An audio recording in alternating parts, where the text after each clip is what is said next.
Great.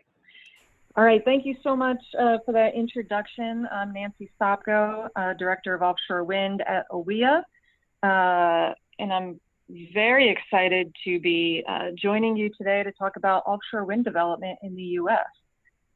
There is my email address in case any of you would like to follow up with me after today's webinar. I welcome further questions and any engagement you all have. So this is U.S. offshore wind, the next frontier. So we finally have an offshore wind project in America. Matt will be talking about this at length, which I'm looking forward to, but I'll just tee it up by saying that in 2016, Deepwater Wind installed the first 5 turbines in the United States, a 30 megawatt project off the coast of Block Island in Rhode Island, and GE Renewable Energy supplied 5 6 megawatt turbines for the Block Island wind farm.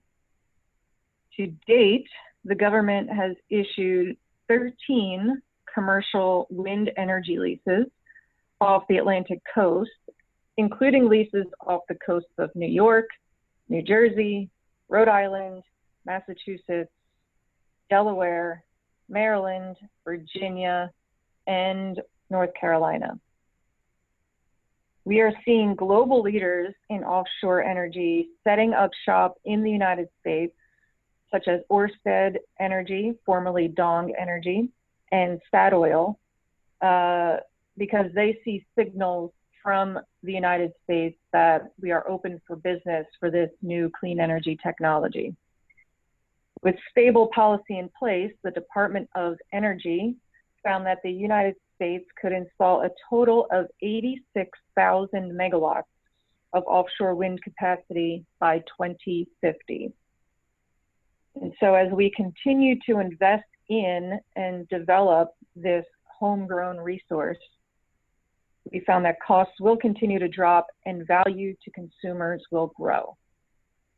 And I'll get into this later, but we think that we found that offshore wind costs will likely come down as the U.S. industry reaches economies of scale, as we've seen the cost of land-based wind fall by 2/3 since 2009. So the benefits of offshore wind energy kind of speak for themselves. You know, the wind blows strongest when demand is highest during the day when you're cranking that air conditioning on the really sweltering summer months.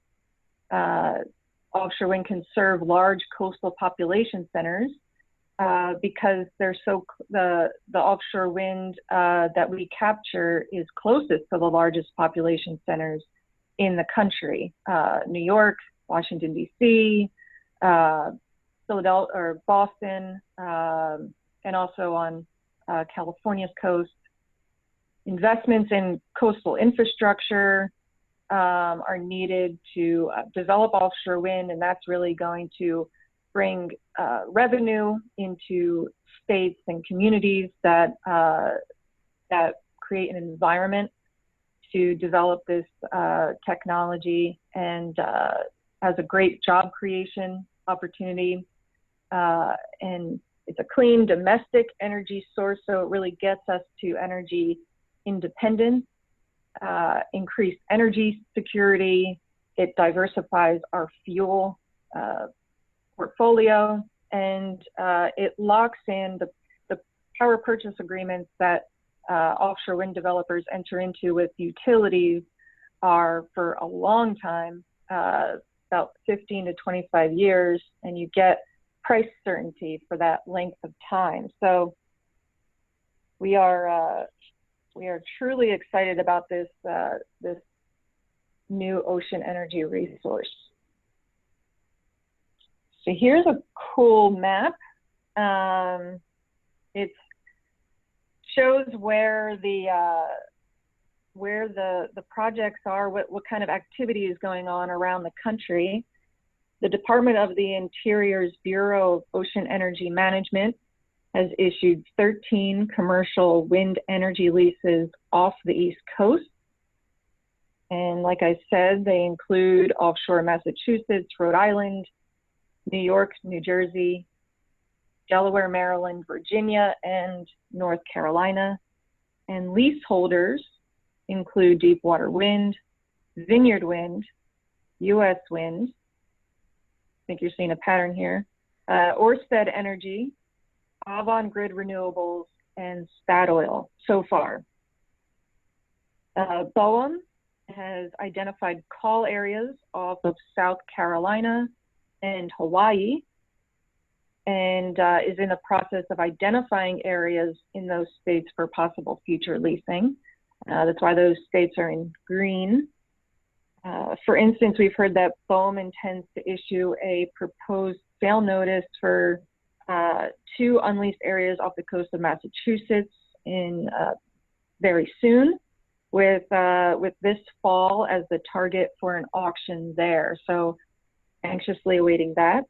And then Ohio and Maine are in purple, as you can see, because they are home to DOE's Offshore Wind Advanced Technology Demonstration Projects. So the Aquaventus Floating Wind Project by the University of Maine, and the Icebreaker Project by LeadCo in Lake Erie off the coast of Cleveland, Ohio. Additional projects and wind energy areas have been proposed off of California, Massachusetts, New York, and North Carolina. And BOEM just yesterday announced that they will be taking another look at the Atlantic for future additional lease areas. And I'll get into that a little later. And I would be remiss if I failed to mention the Gulf Coast. So while no leasing activity or offshore wind development is currently planned for that region, the skilled workers, the vessels, and the infrastructure from the oil and gas industry are critical to facilitating offshore wind development.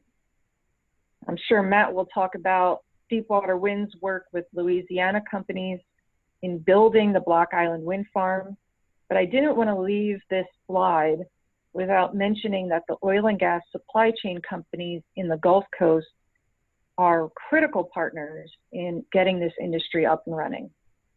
So we really see this as a national industry, not just an East Coast industry. Okay, so this is a deeper dive into where the projects are located. So the U.S. offshore wind development pipeline currently includes over 20 planned projects in various stages of development. So from the very early stages to approval of permits and actual operating projects. And the pipeline totals more than 24,000 megawatts.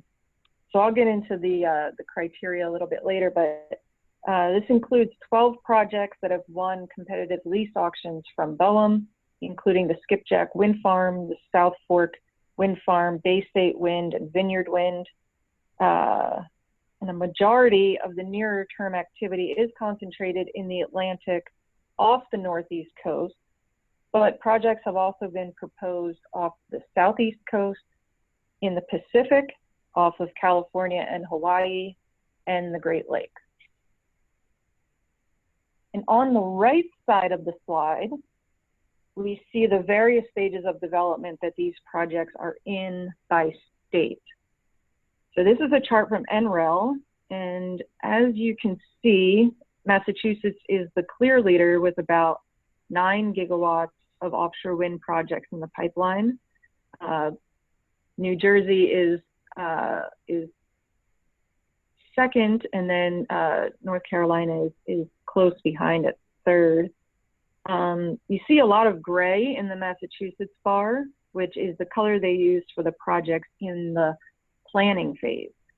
So NREL has counted the unleased areas off the coast of Massachusetts in their project pipeline number, which is why you see so much gray there. And the same with North Carolina, which has 2 unleased areas off the coast of Wilmington, and Hawaii, which has 2 call areas identified off the coast of Oahu. And you see Rhode Island there with a little bit of red at the bottom, which is for the Block Island Wind Farm. So this is a cool graph from NREL that I imagine will look a little differently a year from now. So I have to credit all these great pictures you'll be seeing in the next few slides to BOEM. They have a lot of cool stuff on their website. So I stole some images. Don't tell anyone, but hopefully they're fine with it. So Massachusetts on the left, you can see a big, very big area. 355,000 acres have already been leased. One of those lease areas is owned by Copenhagen Infrastructure Partners and Avangrid Renewables, which are developing the Vineyard Wind project. And another lease area is held by Ørsted Energy and Eversource Energy, which is developing the Bay State Wind project. And then, like I mentioned, there are 2 unleased areas off the coast of Massachusetts, and we are anxiously awaiting the announcement from BOEM that they will be holding lease auctions on those areas, because we know there's interest in developing in those areas. So moving along to Rhode Island, Massachusetts, that's the area of mutual interest. Again, a good amount of acreage there, about 165,000 acres.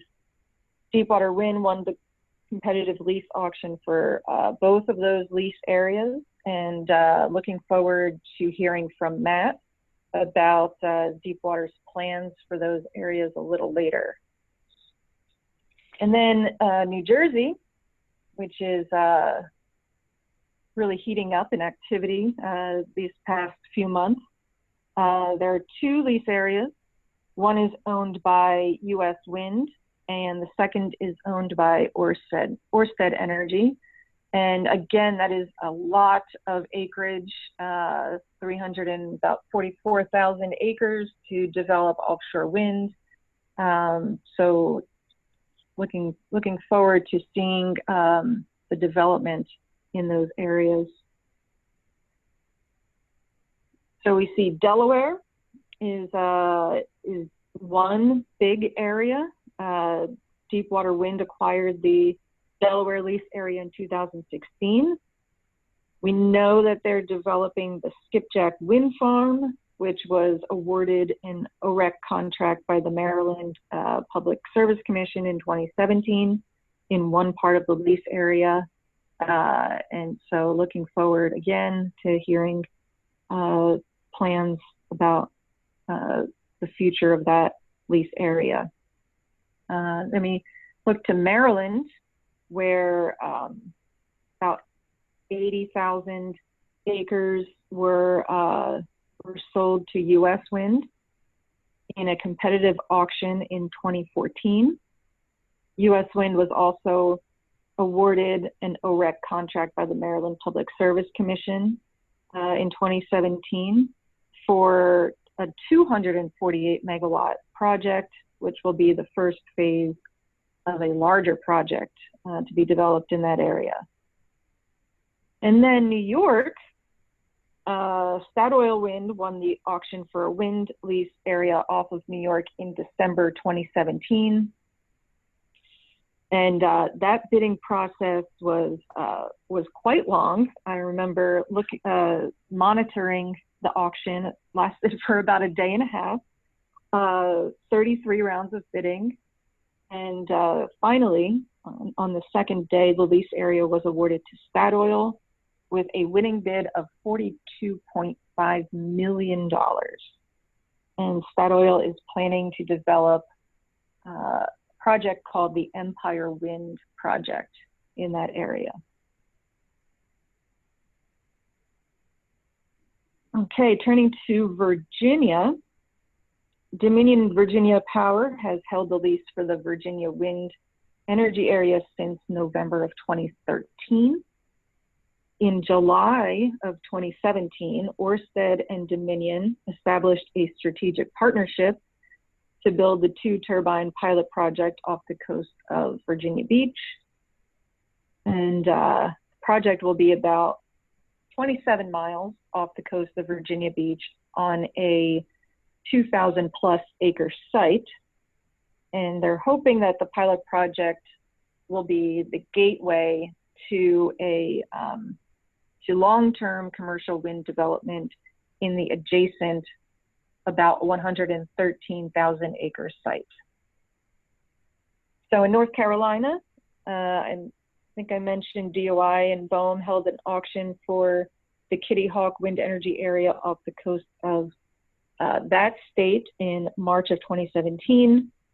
The 122,000 acre lease area was awarded to Avangrid Renewables for $9.1 million. And 2 additional wind energy areas have been identified off the coast of Wilmington, North Carolina, for potential future auctions as well. And then in South Carolina, just to mention that there are 4 call areas identified for possible future leases. And again, those acres are plentiful. There's about 345,000 acres that have been identified off the coast of South Carolina. And so we will wait to see what happens in those areas.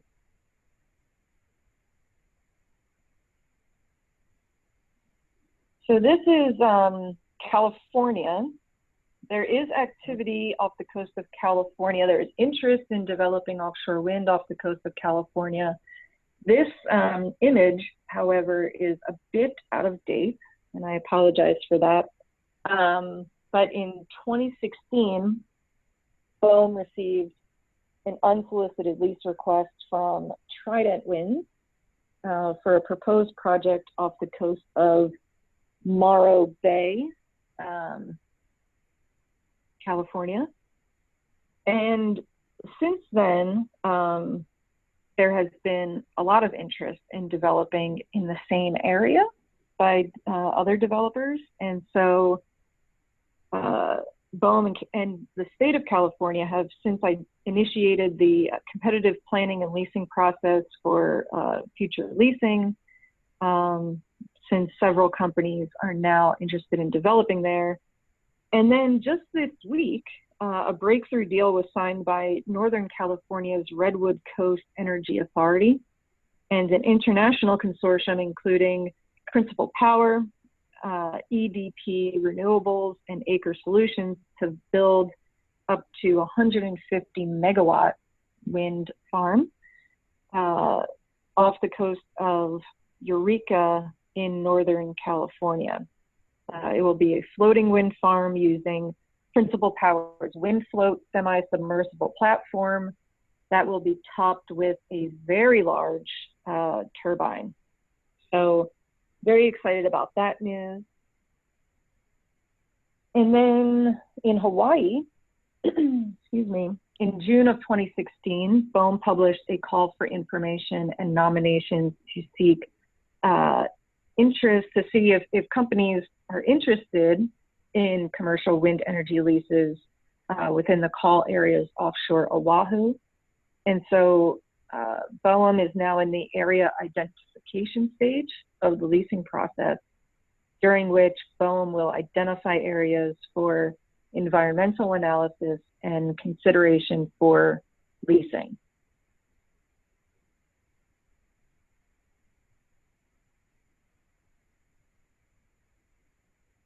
And so the federal government is doing a lot.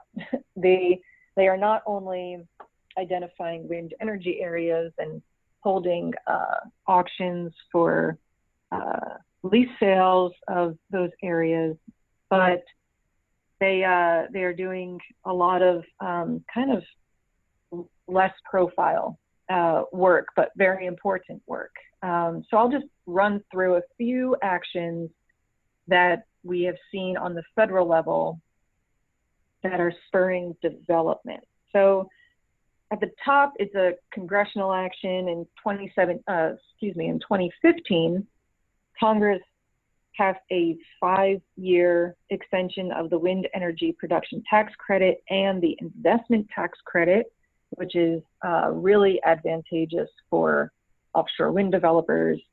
But the extension came with a phase down aspect to it. So in 2015 and 2016, if you started your project during those years, you could get 100% of the tax credit. But in 2017, that dropped to 80% of the tax credit. 2018, if you start your project this year, you will be able to get 60% of the investment tax credit. And if you start next year, in 2019, you will receive 40% of the tax credit. So it's a phased down approach. After 2019, the law is silent as to what happens to the tax credit. So we will have to see what happens next in Congress. But the National Offshore Wind Strategy is a comprehensive document that we saw released in September of 2016 by the Department of Energy and the Department of the Interior. The strategy lays out 34 concrete actions in 7 action areas that DOE and DOI can take to facilitate responsible, robust, sustainable offshore wind development. And we know that that strategy document serves as the work plan for the folks at BOEM and DOE. And we've seen the agency staff deliver on several of the action items in the document, like issuing draft guidelines for the design envelope approach to construction and operation plans. So the design envelope approach is something that AWEA and its offshore developer members have lobbied BOEM on for a couple of years. We made the case that it wouldn't be effective for BOEM to require lessees to provide certain project details like the size of the turbines they were going to use when they submitted their construction operations plans. And so responding to those concerns, BOEM on January 12th issued draft design envelope approach guidelines. And you know, we submitted comments in response to those guidelines, that draft guidance, and we are in support of that. The guidance allows developers flexibility to defer certain design decisions until after a construction and operations plan is approved, as well as to take advantage of technological improvements that occur during the course of developing the project. So we very much look forward to working with BOEM on that approach as they continue to issue these guidelines.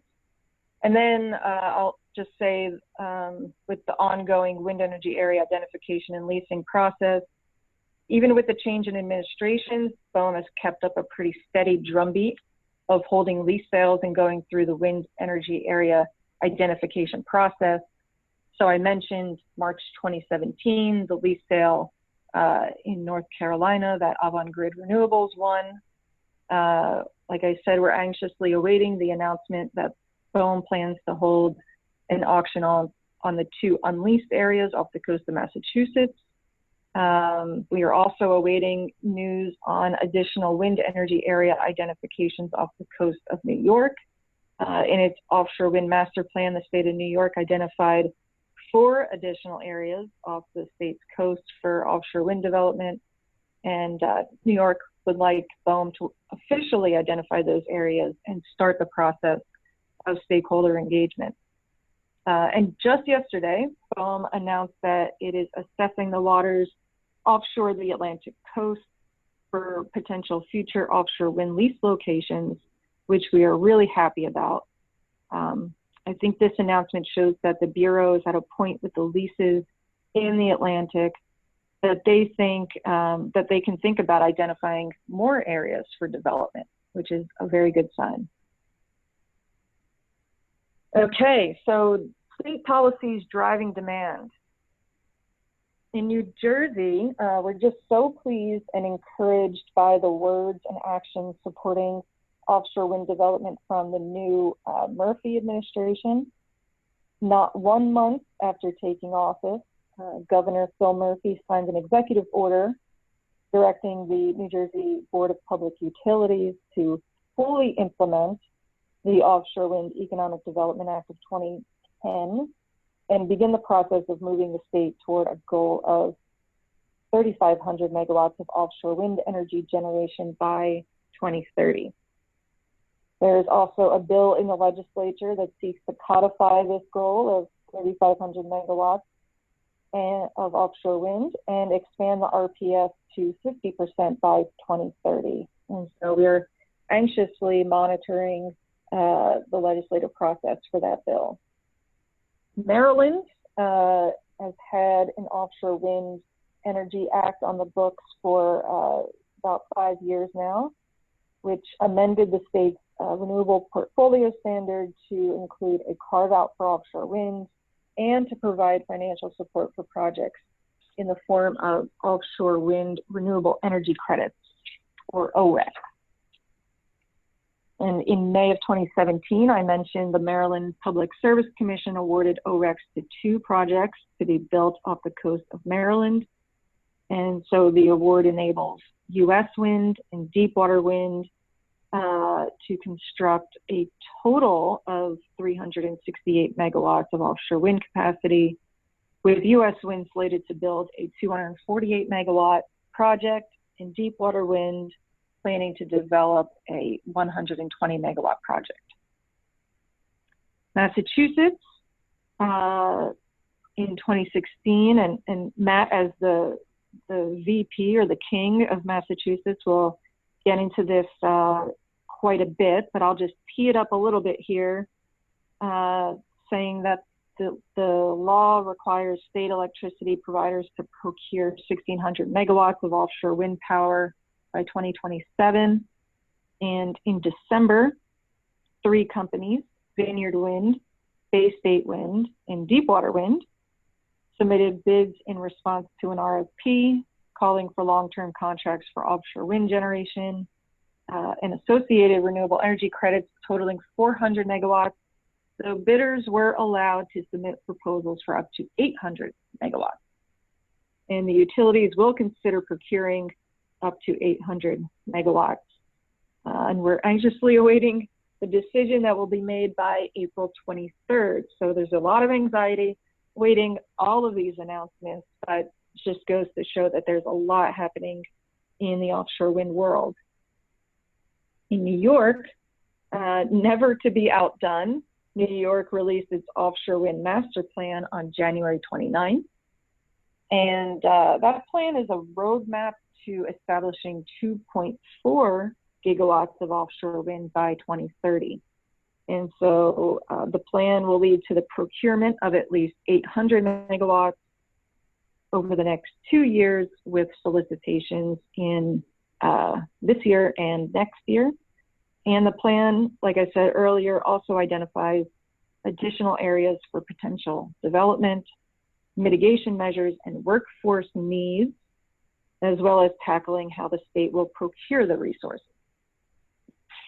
And then Connecticut is getting in on the game with an RFP that they announced open to offshore wind projects in New England or adjacent areas that generate about 220 megawatts. And news has surfaced over the past week or so that both Deepwater Wind and Ørsted Energy have submitted bids for a 200 megawatt project for offshore wind. and winning bids will be announced in June.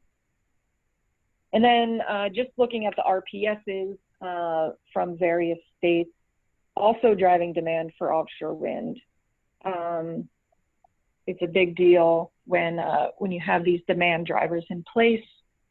Sends a signal to developers and to investors that these states are open for business and serious about developing this technology and bringing all the economic and job creation to their states.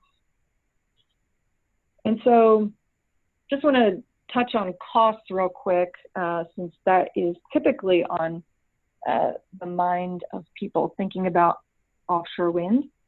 So offshore wind is currently more costly than some other energy resources, but costs are falling even as we speak. So for instance, the Block Island Wind Farm signed a power purchase agreement of about $240 per megawatt hour. But just a year or so after that project came online, the two projects slated for Maryland have locked in a price of about $130 per megawatt hour. And we expect costs to fall even more with the next projects. So this slide illustrates that offshore wind costs will likely come down as the U.S. industry reaches economies of scale, as the cost of land-based wind in the U.S. has fallen by 2/3 since 2009. And according to Lazard's levelized cost of energy analysis, the cost of offshore wind has fallen by 30% since 2014. So in not even 4 short years, 30% price reduction, which is great news.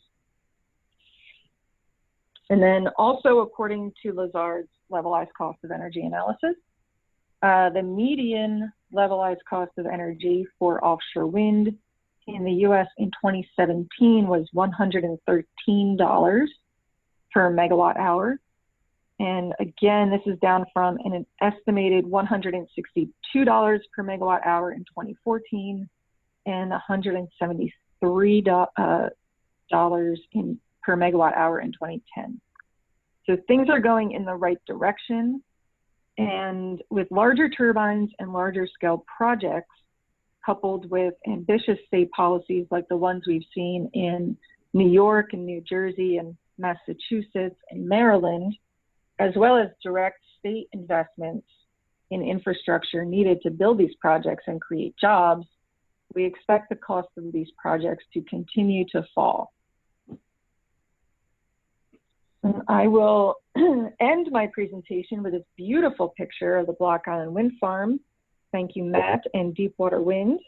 I'm sure Matt has plenty more pictures of this beautiful project. And I am happy to pass the torch to him and take any questions you all might have after his presentation. Thank you so much, Nancy. Really appreciate it. And I apologize for some of the technical difficulties earlier on. Great presentation, and look forward to kind of discussing more on the policy and overarching market side. This is Corey here again with Blueprint, and we're going to toss it over to Matt.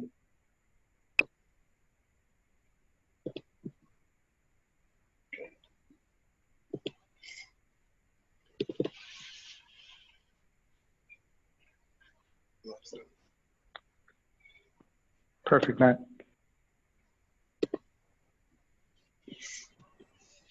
Hello. Hey, Matt. Good afternoon. Corey, can you hear me okay? Yes, we can hear you. Wonderful. Nancy, thank you for the kind words about the Block Island Wind Farm and the particular moniker about my leadership in Massachusetts. You'll have to use that from now on. I first wanted to thank the Center for Business and Environment at Yale, not just for providing this opportunity, everyone, but for all of the great work that the center does to promote the intersection between renewable energy and those types of businesses that can benefit the environment. I'm going to be very brief because Nancy did such a comprehensive job laying out the market opportunities that exist in offshore wind and the drivers. But I'll try to touch on a few things to offer some fine points, both about how industry perceives that overarching national market context, as well as some very specific details about a project that we at Deepwater Wind are very excited about, and that's our Revolution Wind project that we just proposed in the state of Connecticut. So Deepwater Wind is the United States leading offshore wind company. We have the first offshore wind project spinning in the water, the only project spinning in the water. We are active in development for a 90 megawatt project, 15 turbine project for the state of New York, Long Island specifically, called our South Fork wind farm. And then in the mid-Atlantic, we have a project that we are also in active development of called the Skipjack project. Both of those projects we have contracts on, negotiated PPA in the case of New York, and an approved OREC in the case of Maryland. So those projects will be the second South Fork and the third in Maryland, respectively, projects in the United States. We have been at offshore wind at Deepwater for about a decade in the United States. We have 2 lease areas, both of which I will show you in a moment, and we are owned by a United States private equity firm, D.E. Shaw. D.E. Shaw controls now about $43 billion in investment capital, and we are very proud to be owned by the D.E. Shaw Group. There are real strong reasons why offshore wind costs have come down. Probably the most important is the global volume of offshore wind that has emerged over principally the last decade or so, as this slide indicates. In addition, the increase in technology size is an enormous driver for cost reduction, because the larger your turbines get, the more the per unit cost of each of those turbines installation falls. And as you can see here, the first onshore, the typical onshore wind turbine is on the left of the screen. Our GE 6 megawatt turbines are on the right, and there's a Statue of Liberty in the middle. We are currently bidding in the state of Connecticut Siemens 8 megawatt machines, the same machines that we're likely to use in our South Fork in our Maryland project, which means that we can be more aggressive in our pricing as a company for ratepayers, and we would only have to deploy that many fewer turbines. The dynamics that exist for the marketplace, you have high demand centers requiring a great deal of power on the left-hand side of the slide. You have a great and really world-class wind resource in the center, and then in the right-hand side of this slide, you have essentially the geophysical attributes of the continental shelf that allow us to construct our projects in relatively shallow water, between 100 and 150 feet. Things get very different when you get deeper. They become less cost-effective right now, making it very difficult for states to move forward and construct long-term contract opportunities when the price for power is just a little bit out of reach. That will come in time with floating technology as it emerges, opening up opportunities along the West Coast and other areas around the coast of the United States. But principally, from an industry standpoint, one of the compelling reasons why offshore wind is really moving ahead very rapidly is that in the current state of energy generation capacity, we as a marketplace, this is true around the United States, it's certainly true in the Mid-Atlantic and the Northeast, we're losing existing power plants that were developed in the 50s, 60s, 70s, coal, oil, even obviously some nuclear plants, as many on the call are familiar with. These plants are going away, not necessarily driven by green regulatory burdens, but more because they're simply old and no longer can they compete with other fossil fuel technologies in the same ownership portfolio like natural gas. So we're seeing a loss of existing power in the marketplace, and offshore wind as a technology that can build and build to scale, and with costs coming down as rapidly as they are, offshore wind is presenting a viable case for taking a piece of states' overall energy portfolio with that loss of capacity, and then obviously making good on the renewable portfolio standard goals and greenhouse global warming solutions act goals that various states have adopted. So from the Mid-Atlantic to the Northeast, and I want to apologize to all of you from Connecticut, where you're not seeing Connecticut on this particular slide. There is a substantial demand that has emerged on a state-by-state basis. I won't go through all of these again, but nevertheless, this is the reason why we will see offshore wind over the next decade emerge as a major U.S. industry, because of all of that demand on the left-hand side. That represents billions and billions of dollars in private investment that will be put into these various markets that are represented in the green, obviously, but more importantly, in the areas of ocean leases that Nancy have already talked about along the eastern seaboard. Deepwater Wind controls 3 of those leases. As I said, they're the light blue, 1 in the Mid-Atlantic. That can serve the 3 markets of Maryland, Delaware, New Jersey. And then in the Northeast, we have the ability to serve 4 markets, and those being Massachusetts, Rhode Island, Connecticut, and Long Island. Right? Revolution Wind for the state of Connecticut is a project that we are very, very excited about. We have proposed just this past Monday a project that will deliver 200 megawatts of offshore wind, about 25 turbines approximately, in the, I'm going to take this back a little bit, in the southwest corner of the blue dotted area of our northern site of the 2 of our lease areas to service the state of Connecticut. We'll be interconnecting at Davisville in Rhode Island, and that gives you a sense of really how far away from the Connecticut coastline we are. We're approximately 52 miles away from the nearest landfall on the shores of Connecticut. In addition, we will be pairing our project with a 55 megawatt hour Tesla battery that will allow us to deliver peak power during those peak winter periods when the grid is most constrained, where there is a tremendous demand for energy and there's just simply not enough supply, causing these dramatic peaks in pricing for ratepayers. Our battery pack will allow for the virtually firm delivery during those most difficult periods in the wintertime where power is needed most, and we're very excited about that. There will be hundreds, if not thousands, of jobs in the state of Connecticut during construction, and tens of millions of dollars in economic impact. Construction start is in 2022, and we'll have a project online by 2023.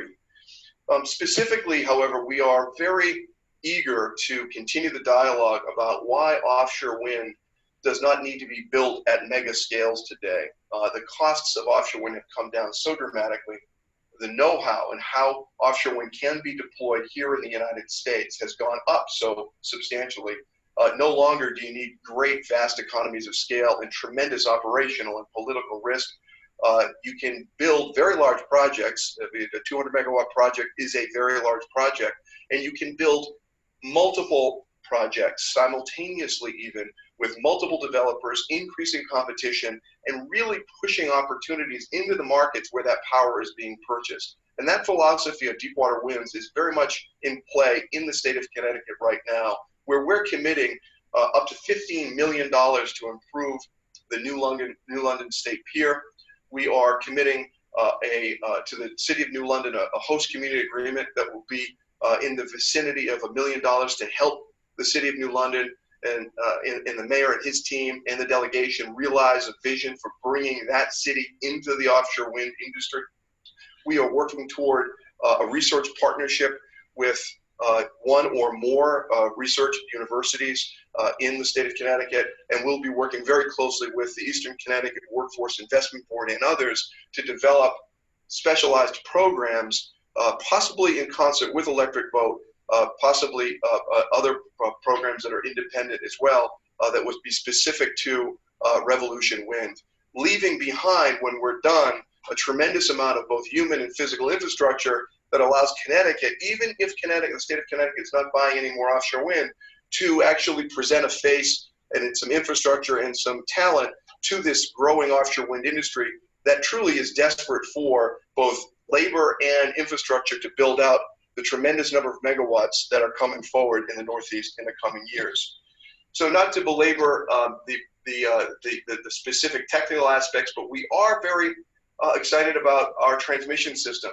Rather than develop offshore wind projects on a bespoke one-off basis with transmission spaghetti running into shore.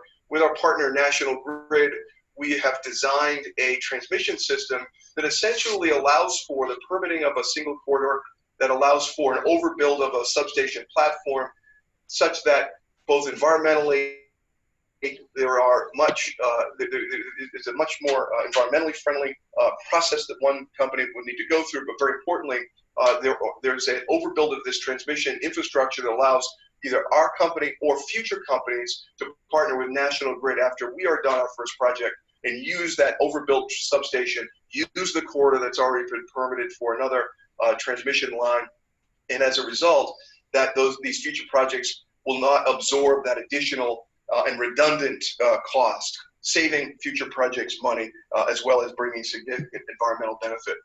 As I said, there are very important environmental as well as economic impact benefits that will come to the state of Connecticut, and we're excited about pursuing those, actually just coming right up in the coming weeks. Last, I want to run through how and why we built the Block Island Wind Farm. This was not a mistake to build a small project. We know what kind of impacts sheer scale brought to one of the earliest projects that had been proposed in America. That was the Cape Wind Project. And frankly, the company learned from some of those mistakes. So very opportunistically, we selected a small area where pricing was extraordinarily high.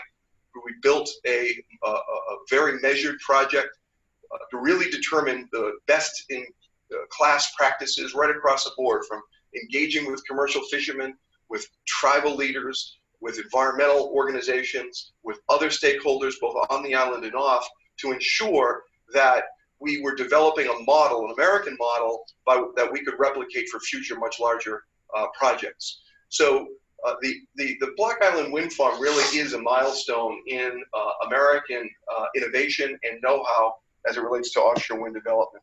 It took a long time. Our future projects that we're proposing in various states and those that we're building for New York and Maryland are on a 5-year time frame. But with the Block Island Wind Farm, from initiation to commercial operations, it took 8 years, and we are looking at 4 to 5 years for each of our additional projects.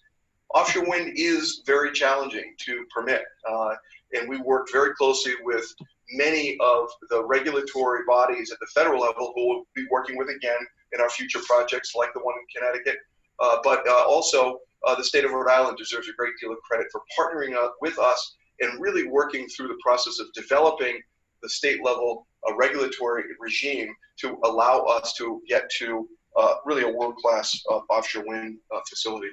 The various non-governmental organizations, from environmental organizations to business organizations, all in every project need to come together and support what's happening offshore. We do not believe that we should dictate how we think a project should go, how it should be constructed. We believe as a company in bringing people to the table and really getting input and showing that input in various ways as the project goes through its life cycle of development and into construction.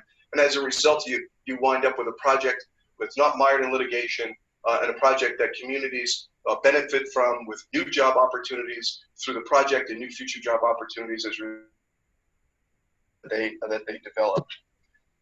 We did set very high standards in the with our environmental partners. The Conservation Law Foundation cited us for really going above and beyond what was required of us in ensuring that we would not construct during specific periods when right whales were migrating at great financial risk to the company, and there were various measures that we set in place for the Block Island project. Those measures are actually more. We're actually lifting the bar even higher for our next projects with all of our environmental partners. Likewise, with the commercial fishing industry, we engaged the industry. We ensured that there was transparency in all of our communication.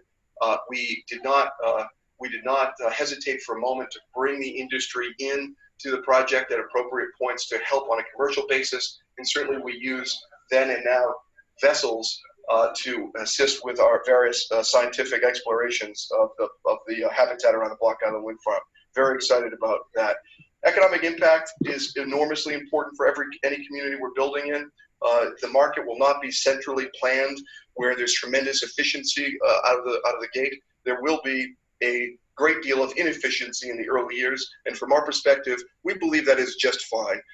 If a state is buying power, there's no reason why that state should not receive investment in infrastructure and in workforce training in order for its citizens to move forward with the industry and perhaps capture opportunities that they wouldn't otherwise in future offshore wind projects, and they will be many. So just a few slides on the way by which the project is constructed. On the left, you have a large jacket foundation. Very importantly, we partnered with several Gulf Coast, Louisiana-based oil and gas industry companies, and as a result, brought them into an awareness about future opportunities in the offshore wind business. We're very proud of that because the U.S. offshore, U.S. offshore energy market, specifically related to oil and gas extraction, has 100 years of worldwide leadership in harnessing energy from the ocean, and there's no reason why we should not actually advance all of that into offshore wind and allow that know-how to actually allow the United States to become the world leader in offshore wind that we, in our view, will eventually become. So at any rate, we have jackets that are being lowered. Second area here on the slide, we have piles going into those jackets that are being pegged to the sea floor. And then on the third slide here, we have the transition pieces sitting on top of those jacket foundations. To give you a sense of scale, those top pieces, those transition pieces that are being lowered in slide number 3, those are 70 feet tall themselves. So here's a fully constructed foundation that has been completed. In the next season, we came back and we began to lay the cable that's buried to a depth of 6 to 8 feet under the subsea. This is an odd picture because you never see a cable on a beach laying like this, so we have to delete this slide. And then next season, again, we bring in our lift boat, and that lift boat is shown here doing several things. Here we are laying the on top of the foundations. We're about to lay the tower sections. So we're setting towers on the left. We are placing the brain of the turbine here in the center, the nacelle. We're installing blades. And then finally, we have the completed project. This is a shot taken from a helicopter just at the point where the final blade was installed on Block Island number 5, the southmost of our turbines. So, at any rate, that is the conclusion of our presentation. We are very eager to meet folks in the state of Connecticut, talk about who we are, and to bring more understanding about what offshore wind is in general, but also more about Deepwater Wind in our Revolution Wind project that we just proposed on Monday. So again, Corey, thank you very much. I'm not sure if there's time for questions. I'll provide these slides, Corey, to you so you can make them available to anyone who's interested. Thank you. Great. Thank you so much, Matt. And really appreciate both you and Nancy taking the time. We're going to try and ask 1 or 2 questions. And everyone else who's on the presentation, if you'd like to submit questions, we typically provide our speakers with the questions afterwards. So encourage you to use the Q&A box at the bottom to submit any questions that you'd like. So I guess I'll start with you, Matt, and ask you the questions that came up for you, and then go to Nancy.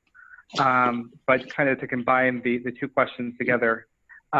First, moving forward, how much time do you estimate it's going to take for projects offshore to come to full kind of completion? And secondly, having completed Block Island Wind Farm, you talked about a lot of different lessons learned, and I'm kind of curious about which practice you find the most important as you move into these other markets. Sure. So yeah, in the Northeast, we have bids pending right now that will have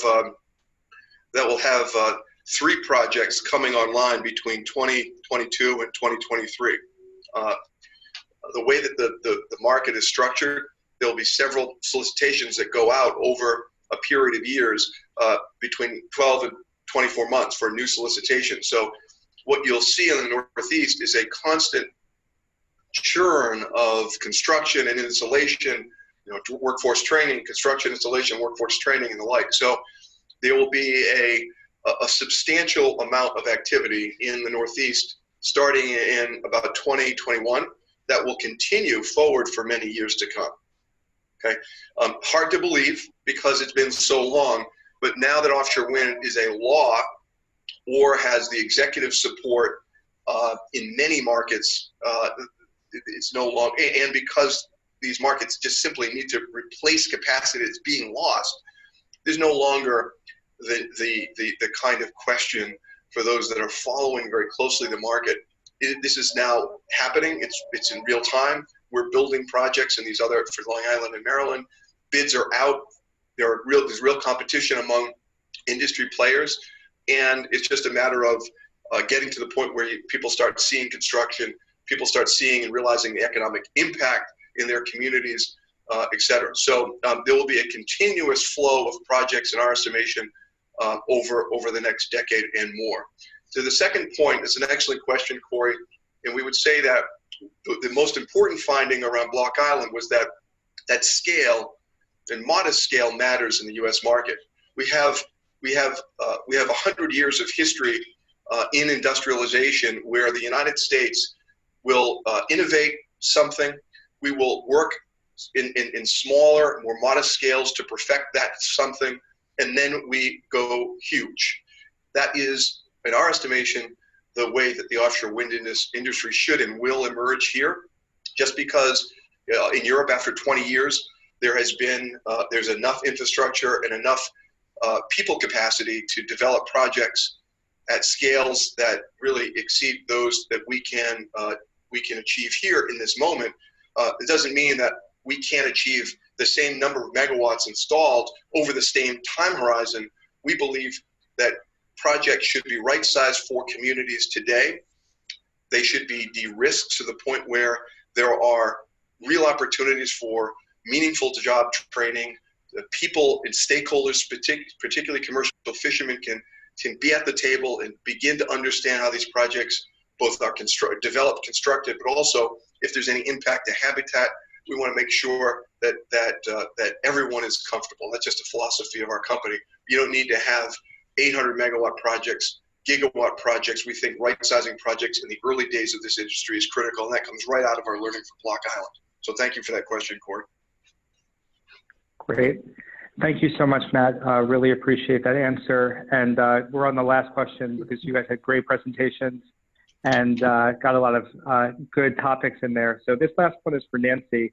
And it was a question about the map, Nancy, that you brought up, where you were showing the different stages of development in different states. And basically, one of our attendees is asking why there were no activity plans in Washington and Oregon. And then a follow-up I have is I was curious if I saw Ohio as one of the areas listed on your map. So curious about what's going on in Ohio in terms of their relationship to offshore wind. Yeah, sure. Thanks for the question. So in terms of Washington and Oregon, at this point, Washington has not shown interest in developing offshore wind off their coast. So I don't believe that BOEM has instituted any analysis of the potential off their coast or engaged in any intergovernmental task force meetings about developing offshore wind off of Washington's coast. So as for Oregon, Oregon used to have a project planned off the coast of that state with a 25 megawatt project called, from Principal Power's technology, the wind float. But that project, it was meant to be a demonstration project in the DOE's Advanced Demonstration Project Award pipeline off the coast of Coos Bay, Oregon. And so there was a piece of legislation in the Oregon state legislature that would have provided basically a PPA, a route to a power purchase agreement for the project. And that legislation did not pass in the time frame that was necessary to meet the requirements of DOE's Advanced Demonstration Project, Advanced Technology Demonstration Project timeline. So they could not get to that next stage of DOE funding, and therefore they kind of scrapped the plans to develop off the coast of Oregon. In Ohio, that is a project from LeadCo. It's I think a public-private partnership. It's Lake Erie Economic Development Corporation, and they are developing an icebreaker project. I believe it's about 24 or 27 megawatts. It's got a really cool technology called like a mono bucket. So basically the foundation it acts as like a suction bucket to the seabed of Lake Erie, and it just kind of suctions itself into the seabed there and becomes really stable. You know, DOE is really excited about getting that project up and running. I know LeadCo is very excited about getting that project up and running. So that's what's happening in Ohio and Lake Erie. So the two remaining award recipients of DOE's Advanced Demonstration Project awards are the Lake Erie project, so the icebreaker project in Lake Erie, and the Aquaventus project off the coast of Maine by the University of Maine. Great, thank you so much. Nancy, really, really appreciate it, and really appreciate both you and Matt taking the time to join us this afternoon. Be cognizant of the time. We're gonna unfortunately have to wrap up today's webinar on the state of offshore wind in the United States. We wanna again thank both Nancy and Matt for joining us and offering these great presentations. We also wanna thank the Blueprint audience for all of your questions. We will forward the remaining questions to our speakers. To view a recording of this webinar, please visit the Events tab on the Yale Center for Business and Environment website, or access the recording through Yale iTunes University podcast. This should be up in about a day or so. Thank you again to everyone for joining us this afternoon. Until next time, this is Corey Cantor from Yale Center for Business and the Environment.